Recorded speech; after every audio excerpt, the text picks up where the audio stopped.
Just 1 minute ago, the royal world was shaken by a moment no one saw coming. Queen Camilla reportedly collapsed after Princess Anne revealed King Charles's final wish, a revelation so unexpected, so personal, that it has left Buckingham Palace in stunned silence. For decades, the bond between Anne and her brother Charles has been one of quiet loyalty.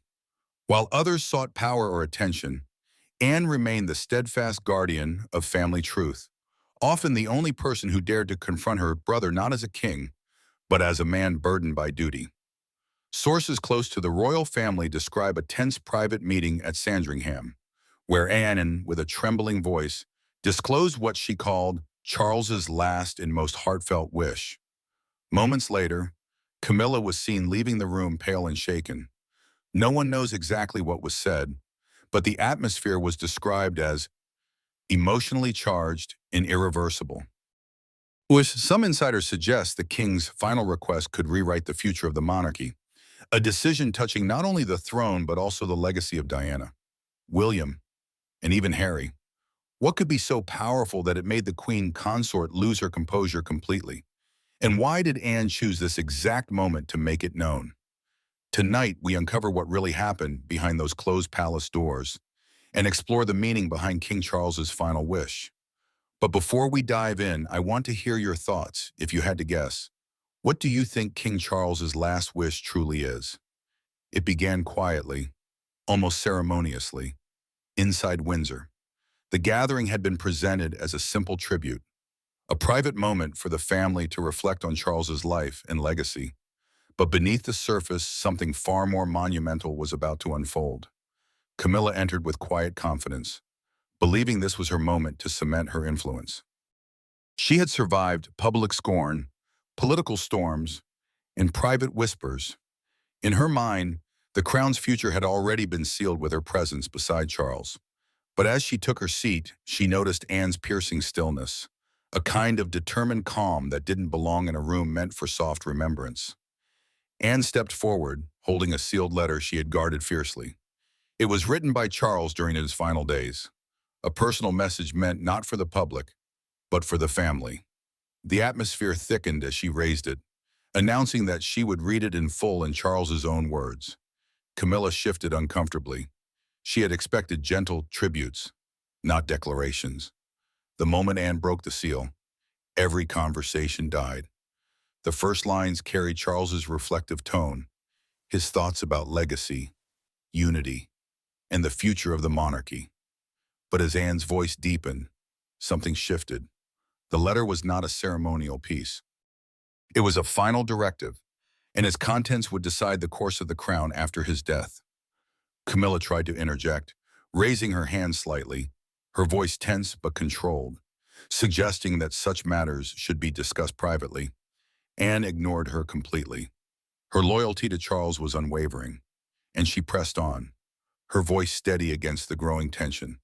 As the final lines echoed through the chamber, Camilla's confident posture disintegrated, her face drained of color, her breath caught mid-sentence. For years, she had maneuvered through palace politics with sharp precision, but nothing could have prepared her for what Charles had written. In that moment, the reality struck her. Not only had she been excluded from this revelation, she had been undone by it. Seconds later, overcome by the weight of what had been exposed, Camilla collapsed. Gasps erupted. Aides rushed forward. But the silence that followed was deafening. This was not just a family matter anymore. It was the beginning of a storm that would change the royal family forever. But what exactly was in that letter that broke Camilla's royal armor and sent shockwaves through the monarchy? To understand, we must go back to the final fragile months of King Charles's reign. Behind the palace gates, King Charles lived his final months in a state few could imagine, torn between duty, loyalty, and a growing sense of unfinished business. While the public saw carefully crafted appearances inside his private chambers, he was drafting something far more personal, a decision that would decide the monarchy's future and determine who truly stood by him when the world wasn't watching. For decades, Charles had carried the immense weight of his role with measured calm, but as his health quietly declined, The urgency to address what he had long left unsaid began to intensify. The grandeur of royal ceremonies could no longer mask the reality that time was catching up with him, and the monarchy's future depended on choices only he could make. It wasn't about policy or protocol anymore. It was about truth, legacy, and the people he trusted most to protect what he held dear. It was during these final months that Charles's bond with Anne deepened in a way few had witnessed before. They shared private conversations late into the night, away from advisors and formalities. Anne, known for her blunt honesty and unwavering loyalty, became his confidant. Charles confided in her his deepest fears, not of mortality, but of the future he would leave behind. He worried not about the throne itself, but about who would shape the monarchy once he was gone. For the first time, he admitted his quiet doubts about the loyalty of certain figures closest to him.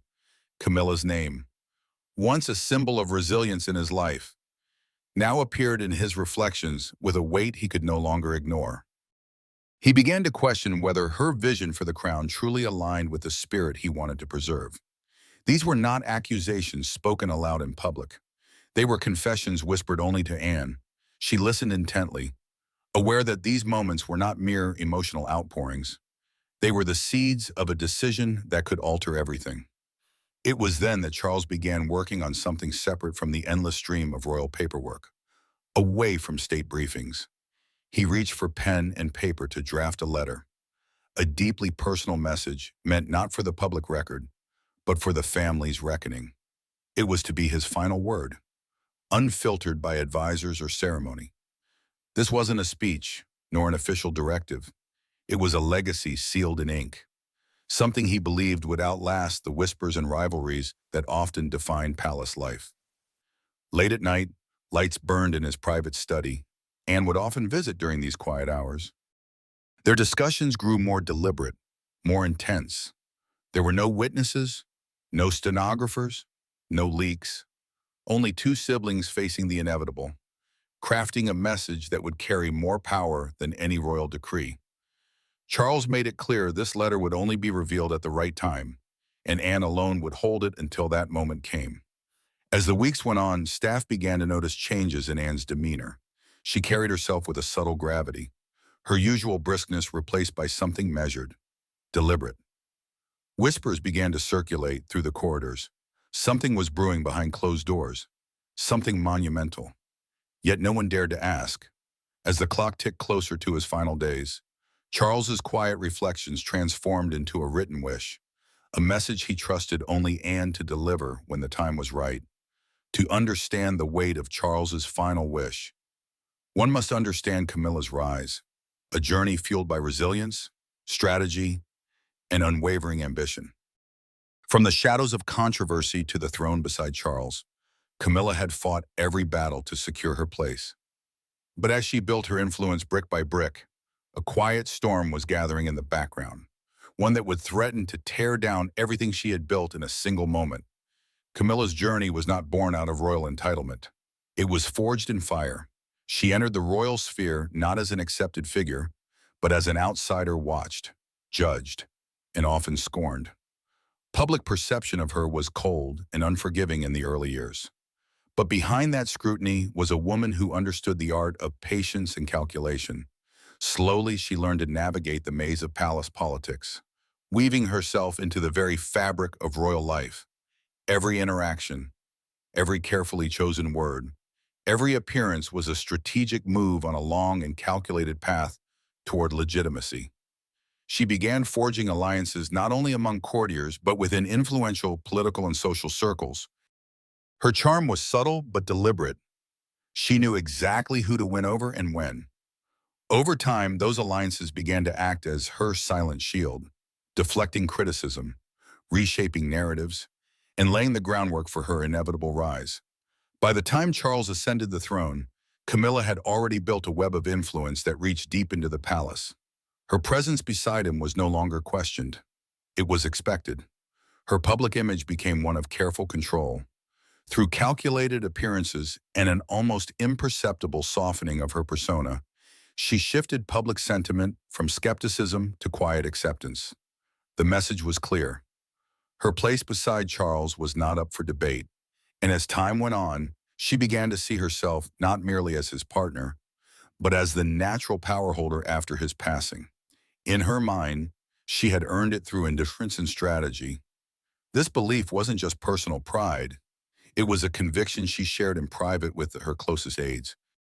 Key palace insiders would later reveal that Camilla's confidence in maintaining dominance over William and Catherine was absolute. She saw William's growing popularity as a challenge. Yes, but not an insurmountable one.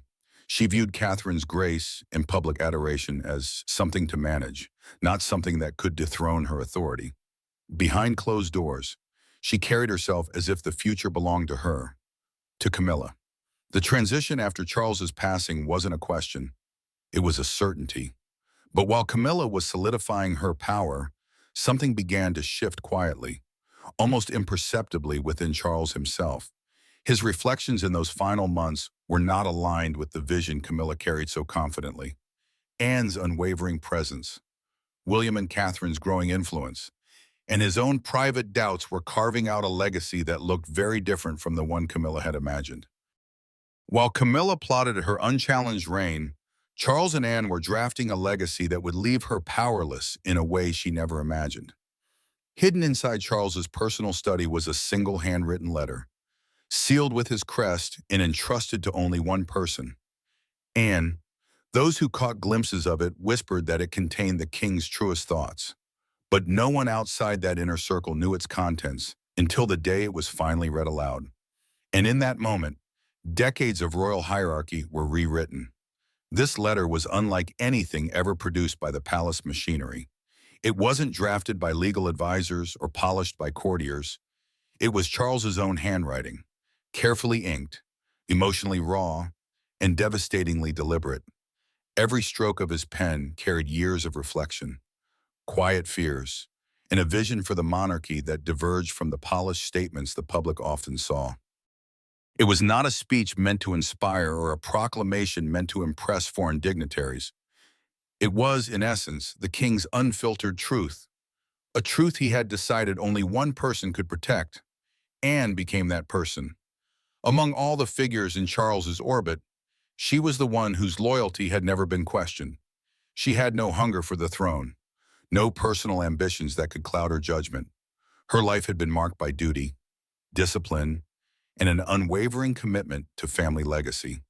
Charles knew that once he was gone, palace politics would turn ruthless, power plays would emerge, allegiances would shift, and amid that storm, he needed someone who would not bend.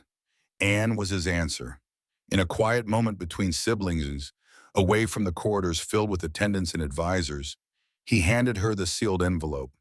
No grand speeches, no theatrical declarations, just a few solemn words and a look that conveyed everything. He told her that this was not for the public, not for the crown's lawyers, and not for Camilla, William, or anyone else to meddle with. It was for her eyes alone until the moment came when revealing it would be unavoidable. The language inside the letter was unlike official royal correspondence. It was deeply personal, but threaded with binding royal directives. Charles wrote about his disappointments, his hopes for the monarchy, and the individuals he believed were best suited to carry it forward.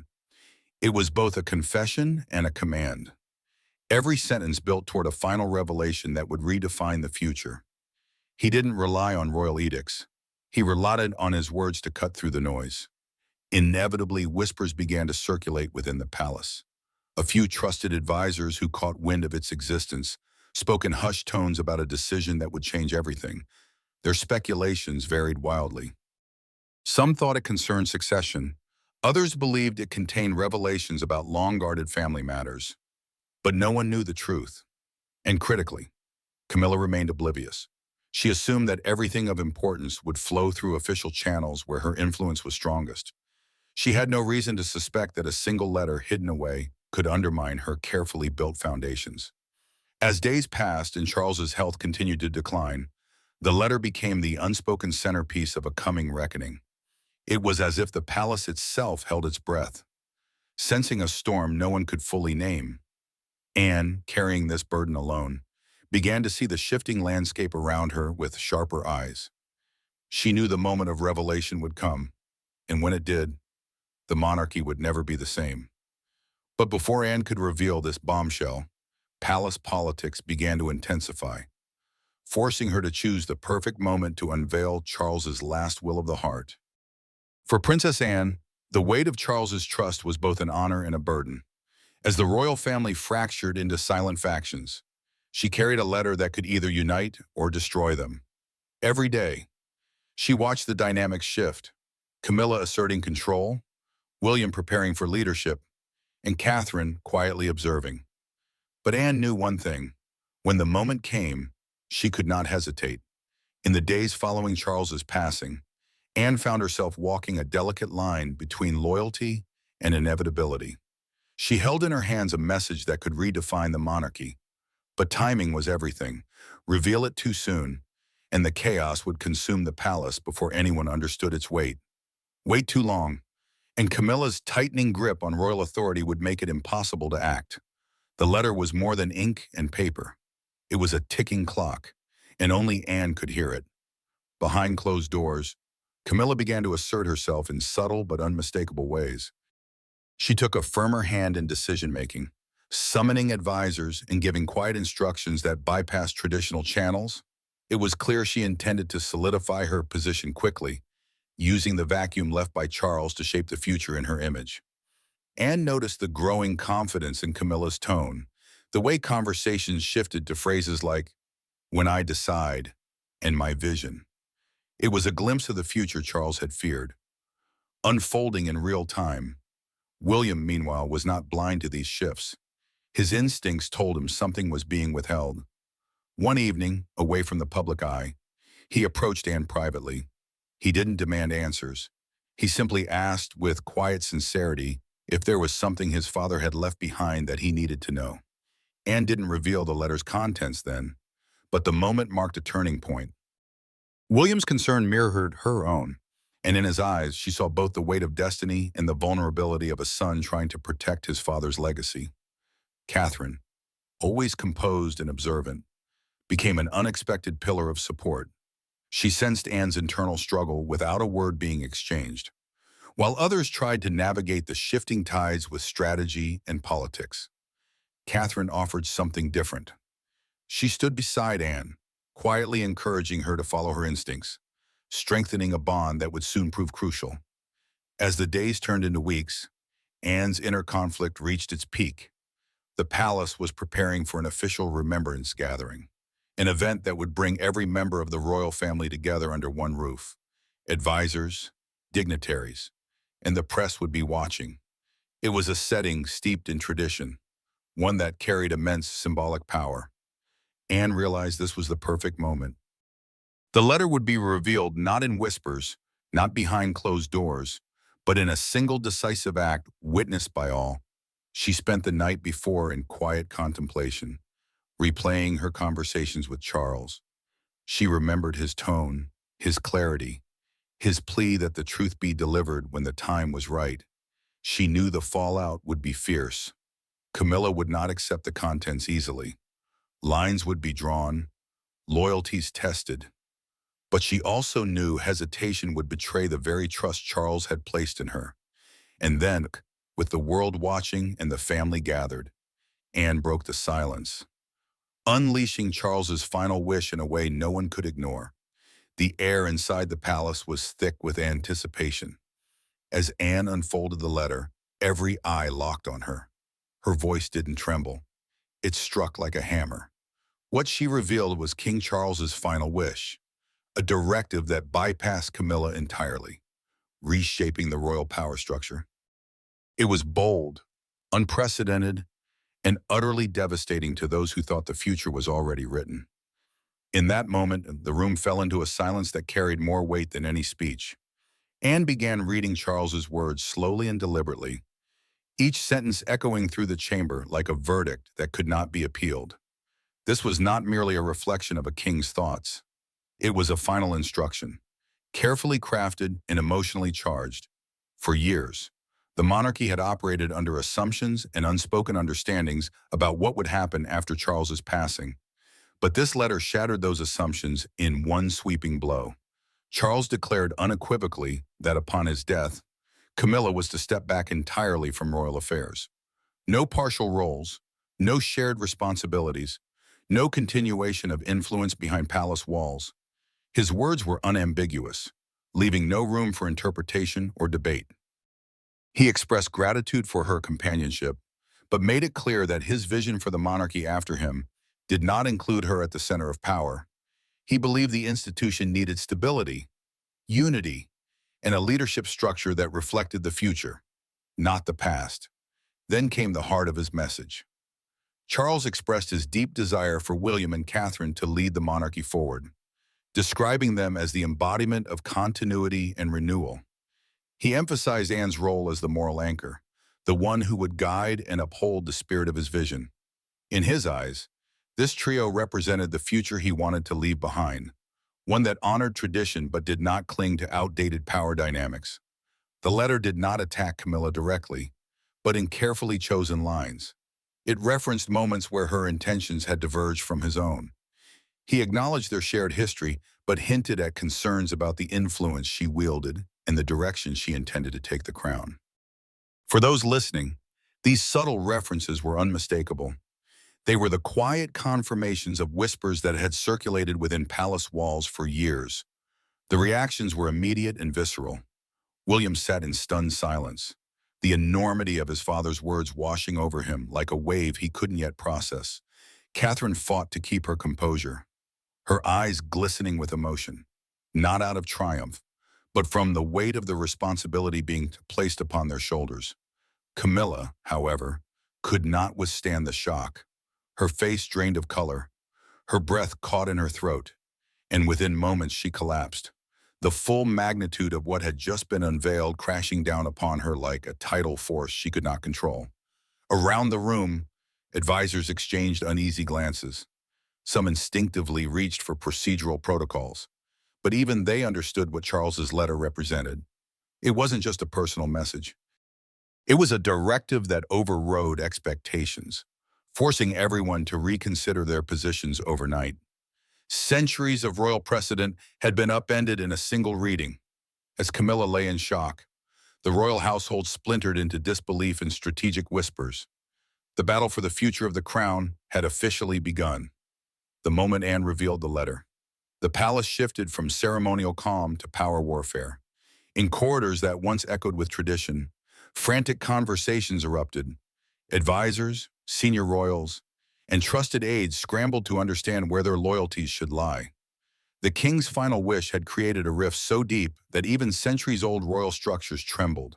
For years, the palace had operated like a well-rehearsed orchestra, every note dictated by protocol, every move choreographed with precision. But after Anne's reading, that harmony fractured overnight. Private conversations turned into whispered alliances.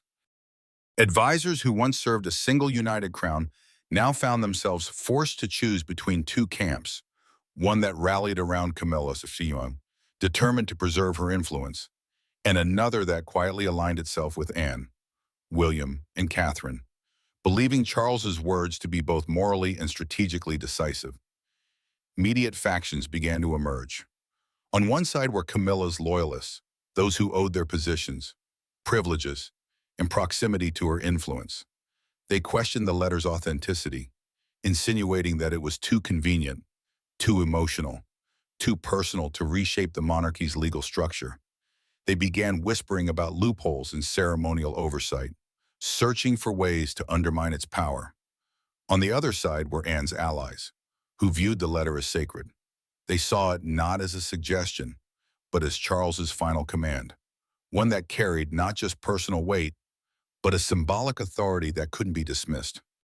Behind closed doors, advisors drafted contingency plans that read more like war strategies than royal protocols.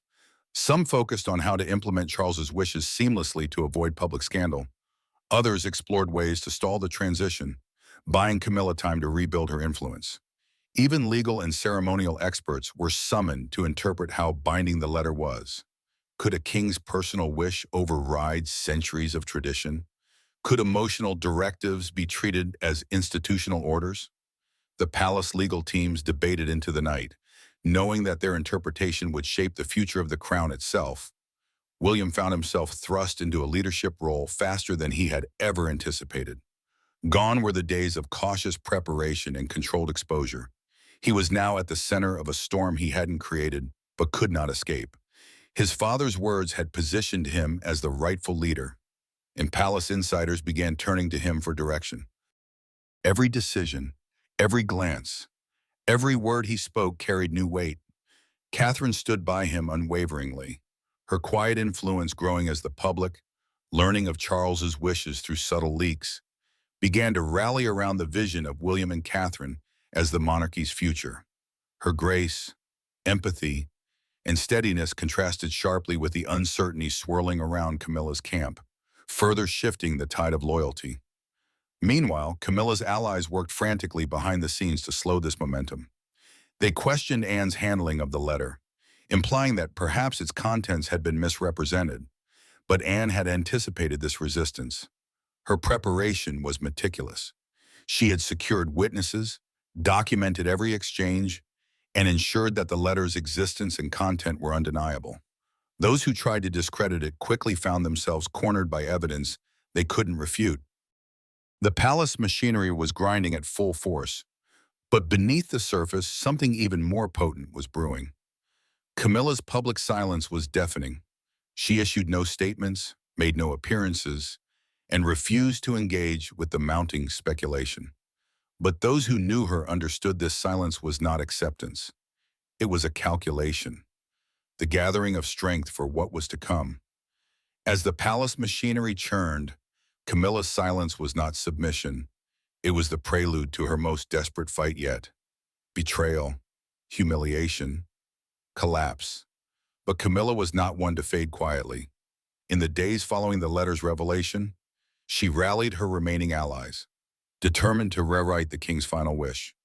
What followed was one of the most intense power struggles in modern royal history. A behind-the-scenes confrontation between a queen who refused to be erased and a princess who refused to betray her brother's dying words. In the immediate aftermath of the letter, Camilla's world narrowed. The public narrative began to shift toward William and Catherine, while Anne's actions gained widespread respect. But within the palace walls, Camilla wasn't grieving quietly. She was strategizing. She summoned her closest confidants, the last remnants of her inner circle, and laid out her plan to challenge the letter's authority. In her mind, this was not the end. She had clawed her way to the top before. She believed she could do it again. Her first move was direct. She sought a private confrontation with Anne. It wasn't a diplomatic exchange. It was a collision between two forces, bound by their loyalty to Charles but divided by their interpretation of his legacy. Camilla demanded that Anne retract or reinterpret the letter, arguing that its language could be read differently, that perhaps Charles's intentions weren't as absolute as they appeared. She insisted the letter was personal, not constitutional, and that Anne, as the sole messenger, had misused her position. But Anne, unwavering and calm, refused to yield. She reminded Camilla that the letter was Charles's voice, not hers, and that betraying it would be betraying him. It was a confrontation filled with unspoken history. Two women who had stood on opposite sides of Charles's life, now facing off over his legacy. Camilla didn't stop there. She turned to the palace advisors, applying quiet but forceful pressure to discredit the letter's authenticity. She pushed for procedural reviews, legal reinterpretations, anything that could weaken its impact. But by then, Anne's foresight had made her position nearly unassailable. Witnesses, documentation, and timing had all been meticulously arranged. Camilla's attempts found no fertile ground. They were met with careful, cold resistance. Then came the moment that shifted the balance entirely. William stepped in. No longer the heir waiting in the wings, he asserted himself as the direct executor of his father's authority. He publicly and privately backed Anne's actions, signaling to everyone within the palace that there was no divide between them. His words were clear, his stance unflinching. His father's final wish was not up for negotiation. This intervention struck at the heart of Camilla's strategy. Her hopes of rallying palace power against Anne faltered as William's presence galvanized the opposing faction. Meanwhile, Catherine emerged as a quiet but decisive force. She didn't confront Camilla head-on. Instead, she used public sentiment to strengthen their position. Through carefully managed appearances and subtle messaging, she ensured the public saw Charles's letter as a noble act, a final attempt to secure stability and honor. Her moral steadiness contrasted sharply with Camilla's increasingly desperate maneuvers. Every effort Camilla made to regain ground only highlighted the growing chasm between her ambitions and the reality around her. Anne remained resolute. Every private plea, every veiled threat, every attempt at persuasion met the same answer. No. She stood like a gatekeeper to Charles's legacy, refusing to bend under the pressure of a queen determined to rewrite history. Camilla's circle began to fracture. One by one, her allies, sensing the inevitable shift, distanced themselves. The woman who once commanded whispered alliances and silent obedience now found herself standing alone, her power base dissolving beneath her feet. And then, with all cards on the table, the monarchy moved toward its new era, defined not by Camilla's vision, but by Charles's final, unshakable wish. When the dust settled, the monarchy was not the same. Charles's letter had done more than shock his family. It rewrote the royal future. Camilla's collapse became a symbol of the old guard's end, while Anne's steadfastness ushered in a new era shaped by loyalty, not ambition. And across the nation, people whispered one question. Was this Charles's greatest act of love or his final act of defiance? In the weeks that followed, the royal family began to slowly, deliberately align themselves with Charles's directive. What had initially been met with disbelief and political scrambling evolved into a quiet but undeniable shift. Advisors, senior royals, and ceremonial figures recognized that resisting the king's last wish would not only fracture the institution, but also erode public trust. One by one, statements and appearances subtly began to reflect the new order. The palace, once rattled by uncertainty, found itself adjusting to a reality that had been sealed by Charles's own hand. Camilla, who once held a commanding presence within the royal machinery, retreated from public duties in a way that spoke volumes. There were no grand announcements, no public displays of resistance, just a gradual fading from the spotlight. Events she would have once led were now fronted by others. Her absence was as symbolic as it was strategic, a silent acknowledgement that the tide had turned irreversibly. It wasn't a fall marked by spectacle, but by inevitability, a quiet surrender to forces greater than her alliances could withstand. William and Catherine stepped forward as the new face of the monarchy. Their presence, long celebrated by the public, now carried official weight. Every engagement, every address, every carefully worded statement underscored their role as the embodiment of the future Charles had envisioned. William, though thrust into leadership sooner than expected, displayed a measured strength that reassured both palace insiders and the public. Catherine's grace and moral clarity provided the emotional foundation of this new era. Together, they represented not just a change in leadership, but a shift in the monarchy's emotional center, a restoration of trust through transparency, empathy, and modernity. Public sentiment, once fractured and wary, turned decisively in favor of the decision.